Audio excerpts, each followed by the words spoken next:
So, I decided I wanted to say a little bit more on this special day for J.R.R. Tolkien fans. I apologize for the framing.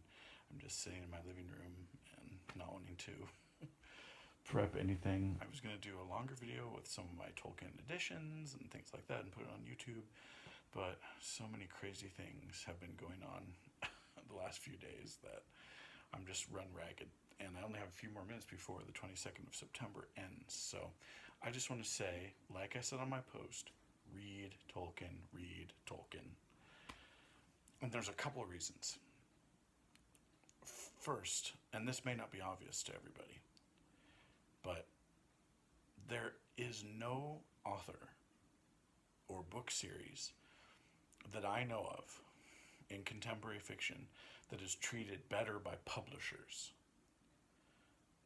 than J.R.R. Tolkien and his oeuvre, his opera. There's a respect, there's a quality to the editions that are published, there's a quality to the care that the publishers have taken to publish scholarship on Tolkien, to publish the works of Christopher Tolkien, his son, who was his literary executor and who, God rest his soul, because he was absolutely magnificent. It's very sad that 3 years ago Christopher Tolkien passed away, because his work on his father is just unparalleled. And if anyone has ever inherited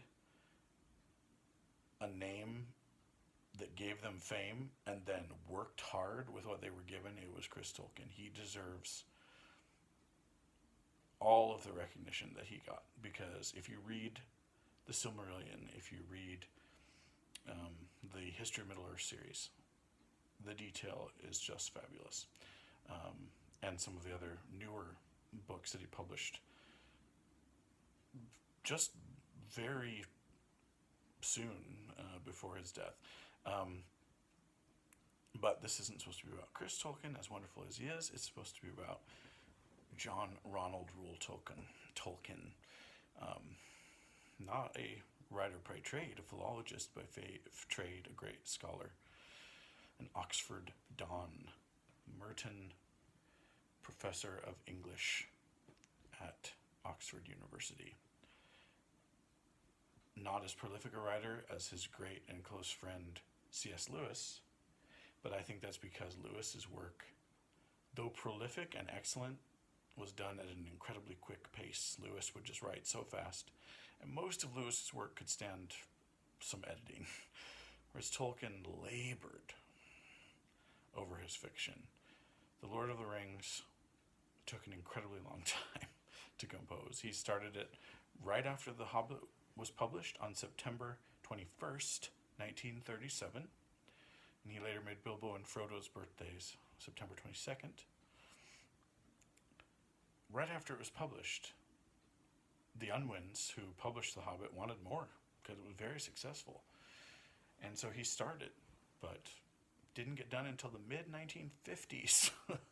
So nearly 2 decades later. And there was a war in the middle and lots of other things. He was raising a pretty large family, so he can't be blamed. But I'm so grateful that he took that long to compose The Lord of the Rings, because it's flawless.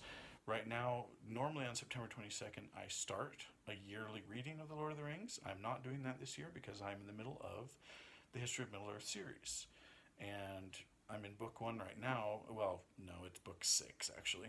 I can talk about all that in a different video. The Return of the Shadow, which is all about the composition of the first part of the Fellowship of the Ring. So, to me, it feels apropos to count that as my Lord of the Rings reading. Although I may, after I'm done, I may pick up Lord of the Rings again anyway.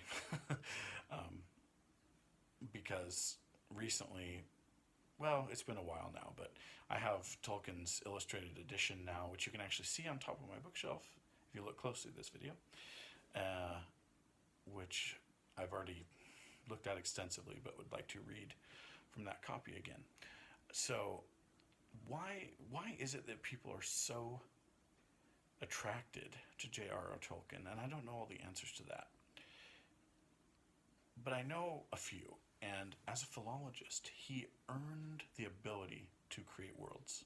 His names, his place names, the names of continents that he chose, the names of characters and gods, and all of those things bear a historicity and an authenticity that no other fantasy author has ever come anywhere close to, because they don't have the knowledge. They don't have the knowledge about the way languages are created that he had to give authenticity to his invention. So I think that's one reason they have such resonance and historicity. I think another one is that Tolkien never, in any of his works, makes the cheap choice. Sometimes there's things that readers really want that they think will satisfy them. They want certain relationships to happen, or they want certain characters to survive the story, and they think that will satisfy them.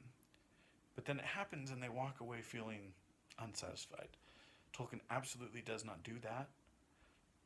He sacrifices, he makes sacrifices in a way that is so satisfying to the reader. And Lewis even mentioned that in a letter that he wrote right after he read the completed Lord of the Rings. Tolkien's good friend C.S. Lewis.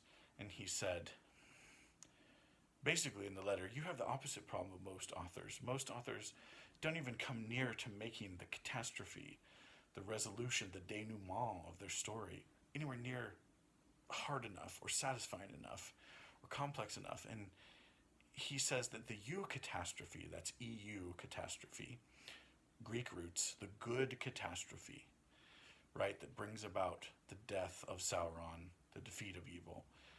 He says you go too far. You make it too hard. And that's one reason why his works are immensely satisfying. He has a reputation of using very high language, but if you really look closely at his work, that's actually not very true. For example, in The Lord of the Rings, he only uses high language when the story warrants it.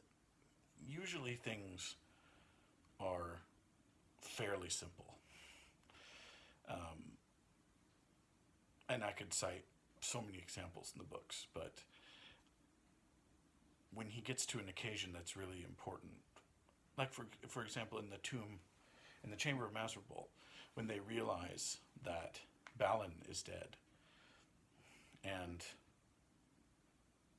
the words said are, he is dead then, I feared it so. There's sort of an elevation there, a bit of an elevation, because that is a very, that's an elevated moment. When the eagle flies over Gondor to talk about the defeat of Sauron, come all ye people, the realm of Sauron is ended forever, and the Dark Tower has been thrown down. He elevates the language there. So he has that reputation, but I think actually what he does is he uses that kind of language when it's very appropriate, always appropriate. There are places where he uses it more. The Silmarillion, for example, which is actually my favorite Tolkien work. I'm sorry to Edward Huntington, to other people that I know who are Tolkien fans who think that the Silmarillion is just gobbledygook, but it is my very favorite work of his. And there is, well, actually what happens in the Silmarillion, as it says in the text itself, is that it descends from the high and beautiful. So the whole thing is this perfection the gods have created, the Valar, and it just descends into chaos, into, rusticity, all of those things. So, but that tends to be a little bit more erudite work. I want to talk briefly about one accusation that is made in contravention of Tolkien's outlook as a person of faith on the world, because it's often said that The Lord of the Rings is a godless book, for example, which is just clearly not the case. And there's no narrative gain for me to present. I'm not religiously orthodox. There's no narrative gain for me to present it as some kind of religious work. I'm not saying it's a religious work at all, but I'm saying his higher characters understand the existence of the gods in his world. They reference them. So I guess what people are saying is that the Hebrew Judeo-Christian concept of God does not exist in the books because no one says Jehovah or something, but why would they? This is another world. And yet somehow people know that C.S. Lewis is talking about Christ in his books, I guess because he explicitly says in different places that Aslan is Christ, Whereas Tolkien, this is a completely separate world. It's not an allegory. There's no bridge between his world and our world exactly. So that's always puzzled me. I just don't. I think people aren't doing a very deep reading when they say that.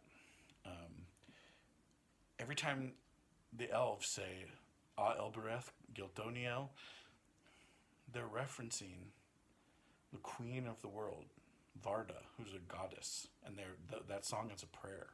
So anyway, just an interesting thing. Tolkien was very much a Catholic, and I think that lends significance to the fact the elves are praying to a goddess, just like Tolkien himself would have addressed, the Mary himself, the Madonna. So that makes perfect sense. Read Tolkien. I can't say enough about that. People have complained to me over the years about descriptive language in Tolkien's works.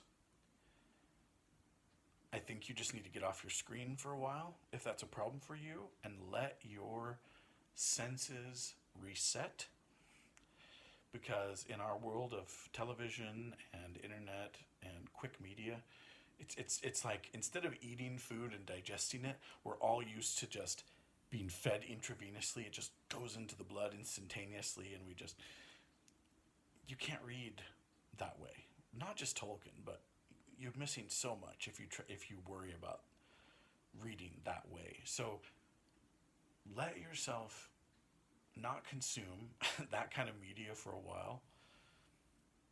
And your senses, because we have thousands and thousands, hundreds of thousands, perhaps millions of years of human instinct that help us observe a real world, not a digital world. So I think if we fast, if we wean ourselves off of that digital world, our senses reset, That's why people want to go out in nature. That's what Tolkien loved the best. So let your senses reset. Read Tolkien right after you camp for a few days or something, if that's what you need to do. And you'll have a totally different outlook. You'll want to savor his descriptions of beautiful trees and vistas.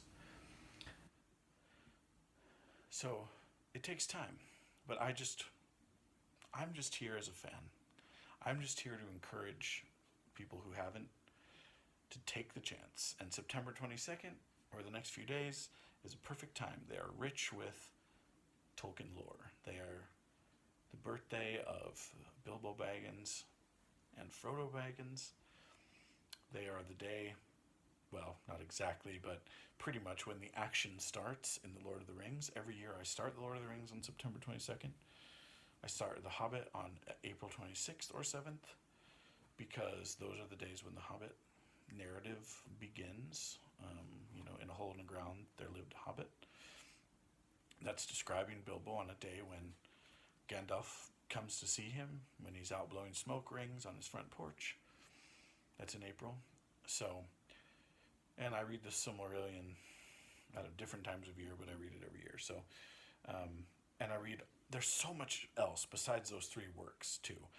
History of Middle-earth series is amazing. Absolutely wonderful. The books that were published in recent years, again, Beren and Luthien, The Children of Hurin, The Fall of Gondolin. Read all of those books. The Nature of Middle-earth. They're all absolutely incredible. So anyway, there's a rich corpus of fantasy to read. Tolkien will ruin you for fantasy. Unfortunately, you'll see almost every other work as derivative. There's only a few, who can reach his level. T.H. White, to me, is one of the only fantasy writers who is, coeval with Tolkien. If you've never read The Once and Future King, I don't call it a series because it's usually published in one volume, but there's 4 different books. Sword in the Stone is the most notable, but it's just the first. And then there's also Candle in the Wind, Queen of Air and Darkness, and blah, blah, blah. I'm forgetting the name of the other book. But, The Ill-Made Knight, I think, which is all about Lancelot. I love it because it's based on one of my favorite medieval works, which is Le Morte d'Arthur, which is a compilation of Arthur legends, which is a fascinating book. Read all about Morte d'Arthur. Read Morte d'Arthur. I have a copy. I probably won't lend it out, but because that's really highly valued by me. It's over on this shelf somewhere. So, to me, T.H. White and his, I would call it epic about Arthur, is absolutely heartbreakingly beautiful. And he's one of the few that can compete with the professor. So, anyway, happy birthday to Bilbo and Frodo again. And thanks for listening. Read Tolkien. Read Tolkien. Read Tolkien.